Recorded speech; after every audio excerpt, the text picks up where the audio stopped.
Welcome back to good evening with Sujaya Parvathi.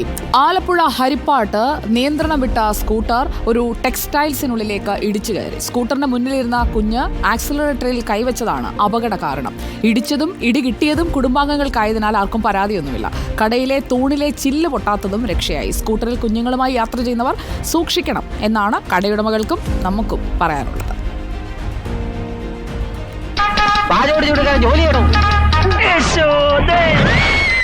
നടക്കുന്ന വഴിയൊക്കെ വണ്ടി ഉരുട്ടി കളിക്കുന്നത് തട്ടണമെന്ന് പറഞ്ഞു. ഞാൻ ഇങ്ങനെ ആരും മുട്ടാറില്ല, അതുകൊണ്ട് മനുഷ്യന്റെ ദേഹത്ത് വന്ന് ഇടിച്ചിട്ടാണോ സോറി പറയുന്നത്? ഒരിത്തിരി കൂടി സ്പീഡ് ഉണ്ടായിരുന്നെങ്കിലേ ഈ വീടും കൂടി അങ്ങോട്ട് പൊളിഞ്ഞേനെ. എനിക്ക് എന്ത് രസമുണ്ടായിരുന്നു.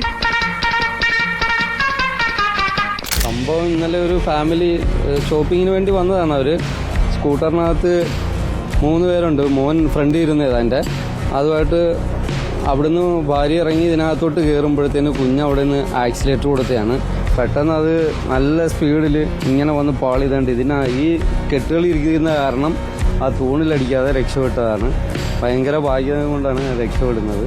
വലിയ അപകടത്തിലോട്ട് പോകേണ്ടതാണ്. എന്തോ ഒരു ഭാഗ്യമുണ്ട്. ആ കുഞ്ഞുങ്ങളെയൊക്കെ ഫ്രണ്ടിൽ വെച്ച് യാത്ര ചെയ്യുമ്പോൾ ശ്രദ്ധിക്കേണ്ട വലിയൊരു കാര്യം ഇത്.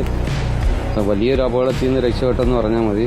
ഇവിടെ കസ്റ്റമറൊക്കെ നിൽപ്പുണ്ടായിരുന്നു. ഭാഗ്യത്തിന് ആരുടെയും ദേഹത്തൊന്നും കയറുകയും നഷ്ടങ്ങളൊന്നും ഉണ്ടാകാതെ ഭാഗ്യം കൊണ്ട് രക്ഷപ്പെട്ടു.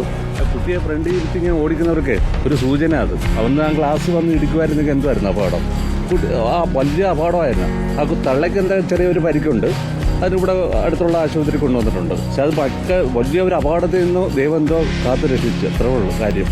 ഇപ്പോൾ ഓണം പ്രമാണിച്ച് സാധനങ്ങൾ ഇങ്ങനെ വന്ന് ബണ്ടിൽ മഴ കാരണം വെളിയിലിടാത്തതുകൊണ്ട് അകത്തോട്ട് കയറ്റി വെച്ചതാണ് അവരുടെ ഏറ്റവും വലിയൊരു ഭാഗ്യം.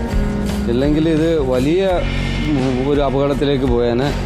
ഇത് അവരുടെയും ഞങ്ങളുടെയൊക്കെ ഭാഗ്യം തന്നെ. ഇത് വലിയൊരു ഭാഗ്യമാണിത്. ഇത് എപ്പോഴും സംഭവിക്കണമെന്നില്ല. കുഞ്ഞുങ്ങളെയൊക്കെ ആയിട്ട് യാത്ര ചെയ്യുന്നവർ പ്രത്യേകം ശ്രദ്ധിക്കുക. സ്കൂട്ടറിൽ യാത്ര ചെയ്യുന്നവർ കുഞ്ഞുങ്ങൾ ഇതെല്ലാം കണ്ട് ആസ്വദിച്ചിരിക്കുന്നവരാണ്. അവർ പെട്ടെന്ന് കയറി നിയന്ത്രണം ഏറ്റെടുത്ത് കഴിഞ്ഞാൽ ഇതേപോലെ വലിയ അനർത്ഥങ്ങൾ സംഭവിക്കും. ദൈവം കാത്തുരക്ഷിക്കട്ടെ. അപ്പോൾ പരാതികളൊന്നും ഇല്ല. അവർ ഒരു വീട്ടുകാരായ ഇടി കൊണ്ടാലും ഇടിച്ചതെല്ലാം ഒരു ഫാമിലി ആയതുകൊണ്ട് അവർക്ക് പരാതികൾ ആർക്കും ഒന്നുമില്ല. എനിക്കും പ്രത്യേകിച്ച് പരാതിയൊന്നുമില്ല. എൻ്റെ അവിടെ ഷീറ്റൊക്കെ കീറിയിട്ടുണ്ട്. അതൊന്നും നമുക്കൊരു പ്രയാസമില്ല. വലിയ അപകടത്തിൽ നിന്ന് ഒഴിവായത് തന്നെ വലിയ സന്തോഷം. എന്തായാലും ഇങ്ങനെ അങ്ങ് കഴിഞ്ഞതിൽ വലിയ സന്തോഷം. സത്യം, ഇങ്ങനെയൊക്കെ അത് അവസാനിച്ചത് നന്നായി. ഇനിയെങ്കിലും സൂക്ഷിക്കണം ചേട്ടാ എന്നേ നമുക്കും പറയാനുള്ളൂ.